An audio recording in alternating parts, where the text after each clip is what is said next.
आज के इस वीडियो को एक इंसिडेंट के साथ स्टार्ट करते हैं। अभी हाल ही में रेडिट पे एक एनआरआई पोस्ट करते हैं और वो अपना कोविड के टाइम का एक्सपीरियंस बताते हैं। वो बताते हैं कि जब वो कोविड के टाइम पे इंडिया आए थे तो उन्होंने किस तरह का सिनेरियो देखा। उन्हें लगभग 7 दिन तक आईसीयू बेड की जरूरत थी, लेकिन उन्हें कोई बेड नहीं मिलता। डॉक्टर्स भी इसमें अपने हाथ पीछे कर लेते हैं और उन्हें पता चलता है कि उन्हें बेड तभी मिलेगा जब किसी पेशेंट की डेथ हो जाएगी, जो कि उनके लिए बहुत ही ज्यादा शॉकिंग था। डेफिनेटली कोविड के टाइम पर लगभग हर जगह इस तरह की कंडीशंस थी, लेकिन फॉरेन के अकॉर्डिंग उनके लिए ये बहुत ही ज्यादा वर्स्ट कंडीशन थी। और बहुत ही दुख से हमें ये कहना पड़ता है कि ये कोई फिक्शनल स्टोरी नहीं है। वो रेडिट पे पोस्ट करते हैं और उनके पोस्ट का टाइटल था regret of moving back to India. और मैंने ये फील किया कि इस तरह के एक्सपीरियंसेस हर साल हर शहर के हॉस्पिटल में कहीं ना कहीं हो रहे हैं। तो आज के इस वीडियो में हम देखेंगे कि इंडिया के हेल्थ केयर सिस्टम की रियलिटी क्या है और हमारे मेडिकल सिस्टम में एक्चुअली चल क्या रहा है। सो हे फ्रेंड्स, स्वागत है आपका मेरे चैनल वन क्लिक हिस्ट्री पे एक और न्यू वीडियो के साथ में। तो आज के इस वीडियो का टॉपिक है the Indian health care system. तो चलिए आज के वीडियो को शुरू करते हैं।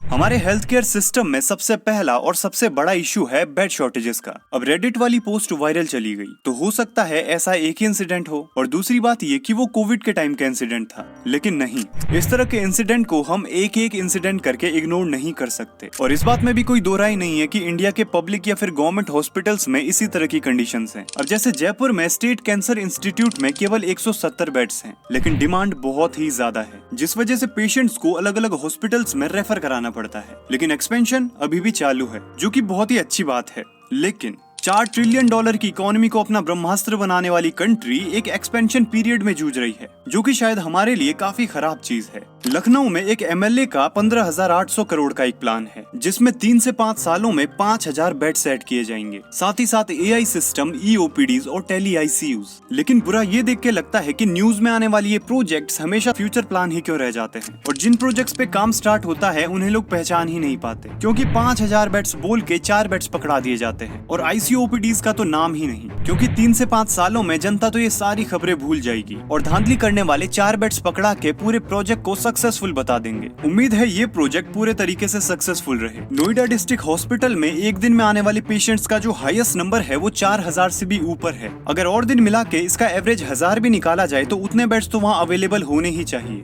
लेकिन नहीं, वहाँ बेड्स हैं केवल 240 और परमानेंट डॉक्टर केवल 41। ये केवल कुछ ही एग्जाम्पल्स हैं, ऐसे पता नहीं कितने सारे एग्जाम्पल्स होंगे जिनसे कि लोग जूझ रहे होंगे। लेकिन सच तो ये है कि इंडिया के हॉस्पिटल्स में बेड शॉर्टेज कोई मिथ नहीं है। Public cancer hospitals, district hospitals, लगभग हर जगह पे नॉर्मली हमें ये कंडीशंस देखने के लिए मिल रही हैं। इसमें अगर देखा जाए तो फंडिंग और बजट के मामले में भी हम एक बड़े गैप पे हैं। हमारा public health care spending financial year 2021 में हमारी जीडीपी का 1.6% था, जो 2022 में 2.2% और 2023 में 2.1% हो जाता है। अब आप सोचोगे कि ये तो बहुत ही अच्छी बात है, हमारा हेल्थ केयर स्पेंडिंग हर साल बढ़ रहा है, लेकिन नहीं, हमारा हेल्थ केयर स्पेंडिंग अभी भी एक स्टैंडर्ड नंबर की तरफ बढ़ रहा है, क्योंकि ये ग्लोबल स्टैंडर्ड से बहुत ही कम है। और इसमें इंडिया का रैंक है 78th, जो कि एक एवरेज रैंक तो बिल्कुल भी नहीं है। लेकिन ये सब इतना ही नहीं है, इसमें से भी जो इंडिया का ज्यादातर हेल्थ केयर इंफ्रास्ट्रक्चर है वो प्राइवेट सेक्टर मैनेज करता है। इंडिया के लगभग 63% हॉस्पिटल्स और 81% डॉक्टर्स प्राइवेट सेक्टर में हैं।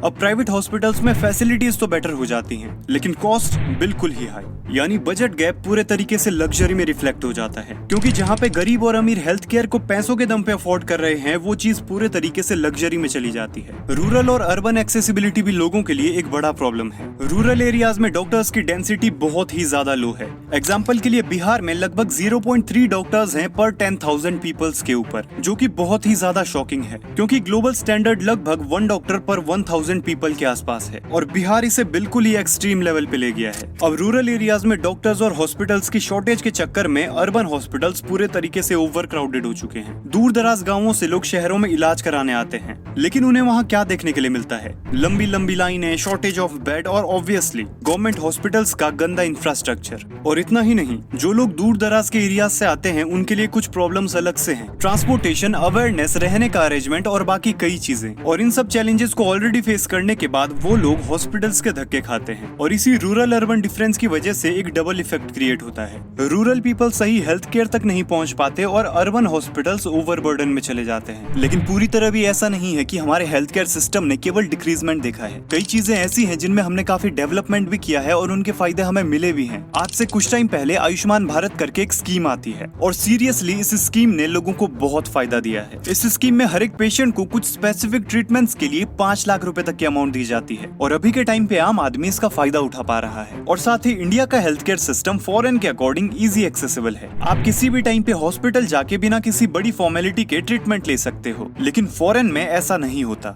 और हाल ही में हम इंफ्रास्ट्रक्चर में भी काफी बेटर कर रहे हैं। हमारे जो पुराने हॉस्पिटल्स और फैसिलिटीज हैं उनमें तो कुछ खास चेंजेस नहीं आ रहे हैं, लेकिन हमारे हेल्थ केयर सिस्टम में जो नई फैसिलिटीज और स्ट्रक्चर्स हैं उनमें काफी इंप्रूवमेंट हो रहा है, लेकिन स्टिल डेवलपमेंट काफी स्लो है। और इसका मतलब ये भी नहीं है कि हमारी परेशानियां मैक्सिमम लेवल पे खत्म हो चुकी हैं। हमारे पब्लिक हॉस्पिटल्स अभी भी अंडर फंडेड हैं और प्राइवेट सेक्टर बड़ी बड़ी इन्वेस्टमेंट करके एक्सपैंड होता जा रहा है, जिससे cost of health care day by day increase हो रहा है। कोविड पीरियड में आशा वर्कर्स फ्रंट लाइन पे अपनी ड्यूटी देती हैं, लेकिन क्या आपको पता है कि उस टाइम पे या फिर अभी के टाइम पे इनका पे आउट कितना है? अभी के टाइम को फिर भी इग्नोर कर सकते हैं क्योंकि इसका सिलेक्शन प्रोसेस थोड़ा इजी होता है, लेकिन कोविड के टाइम पे भी इनका पे आउट था 3000 से 7000 पर मंथ और ये एक बड़ी इनइक्वालिटी को शो करता है। अब मैं आपसे पूछता हूँ कि क्या आपके साथ कभी कोई ऐसा एक्सपीरियंस हुआ है जिससे आपको ऐसा लगा हो कि हमारा हेल्थ केयर सिस्टम एक चीप फैसिलिटी है, या फिर कुछ ऐसा जिससे आप इसे एक फुल्ली वर्थ फैसिलिटी की तरह देखते हैं? तो ये थी आज की इन्फॉर्मेशन। उम्मीद करूंगा आपको इन्फॉर्मेशन पसंद आई होगी, और अगर पसंद आई हो तो वीडियो को लाइक करना मत भूलना और चैनल को सब्सक्राइब करके ऑल के बटन को दबा देना, ताकि इसी तरह के और वीडियोस आपको टाइम टाइम पर मिलते रहे। तो मिलते हैं ऐसी एक नेक्स्ट वीडियो में, तब तक बाय बाय, जय हिंद।